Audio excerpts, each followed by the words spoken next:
Welcome back. Congress has a big stack of business to take care of and not much work time to do it. It has a long list of undone issues that the defense industrial base still has to wrestle with. Kea Matory is Director of Legislative Policy at the National Defense Industrial Association. Kea, welcome. It's good to see you again. Number one, I imagine, is the CR that runs through December 11th. Since it funds agencies, what is undone about it for the defense industrial base? Well, for one, is 3610 was authorized under it to extend out to December 11th, but it still doesn't have funding. The CARES Act authorized it, but did not fund it. So we're still waiting for funding for that.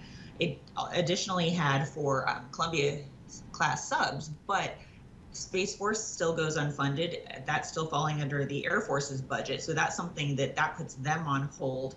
And this, like all but one of the last 11 years, we've started under a continuing resolution. While we're grateful to not have a government shutdown, and we appreciate Congress getting this continuing resolution, it's a waste of time, it's a waste of money. It's something that our adversaries don't have to deal with. And so it puts us in a bad place to start out. And there's still the uncertainty going into next year as we're dealing with COVID and the pandemic continues. Is there any certainty for vendors, since Congress has essentially said, we'd like to extend the money from the CARES Act through December 11th, but we don't actually have the cash to give you? That doesn't really help the companies too much at this point, does it? It doesn't. We've had a number of companies that we've spoken with. We know that some Maryland and Virginia senators had pushed for an extension out into December of 2021 for Section 3610. But as of right now, that isn't attached to anything. It's not in the NDIA. We were hopeful that it would be attached to a COVID bill, but since that hasn't moved anywhere as of right now, it leaves companies not knowing what to do.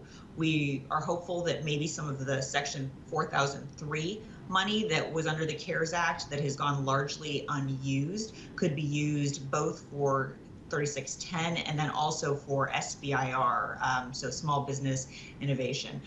That's sort of a push that we're hoping can happen.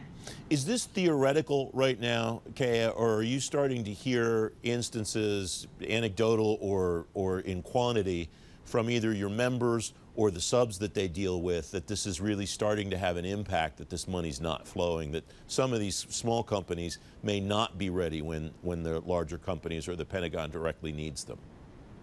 This is particularly difficult for service-based companies, those that were not able to begin teleworking as the pandemic began.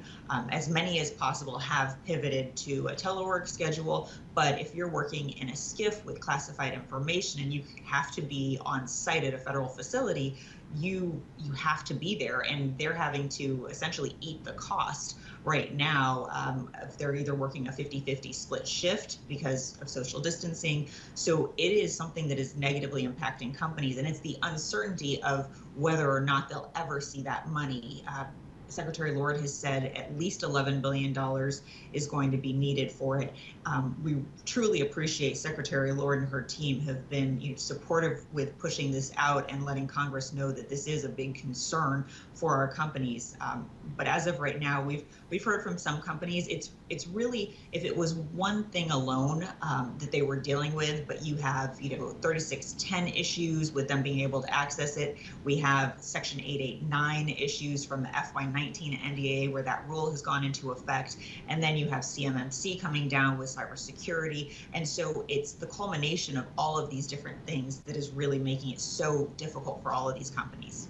The other big piece of business that affects the defense community is the National Defense Authorization Act. What do we know, if anything, about the status of the Senate and its ability to continue to negotiate in conference with the House, based on the fact that Senator McConnell has said, because of the COVID situation, he's at least shutting down votes for the next 2 weeks? Is that having an impact on the way that the negotiation is happening, or do we even know, Kea? We're hearing mixed things. We understand that they are conferencing. A lot of that can be done virtually. So they have been going through, we're understanding they're going through the NDIA, they're looking at the different provisions, sort of going through the easier ones to come to agreement on first. But as far as when that will actually happen, we don't foresee that happening before the election for sure. But how soon we can get that out the door and get the authorizations that we so desperately need for our DoD, for our warfighters, for our industry, remains to be seen right now. 30 seconds left. What else are you following on Capitol Hill right now, Kea? Well, Section 889 is a big deal. A waiver came out yesterday, but that is only for low risk, high quantity items. So that doesn't really help the defense industry as much as we would like. We do appreciate, again, Secretary Lord has pushed for that, understanding that it is a huge impact on companies. We're following that 3610. And as I said, 4003, we're really hoping that we can get some of that money that's sitting there largely unused, repurposed, and help out our small businesses in particular, because right now they are the ones who are truly hurting across all industries we know, but particularly in the defense industry, which is an industry that we need to support throughout this pandemic and ensure that they're able to modernize and be ready. Kea, thanks very much for joining me. I appreciate it. Thanks for having me.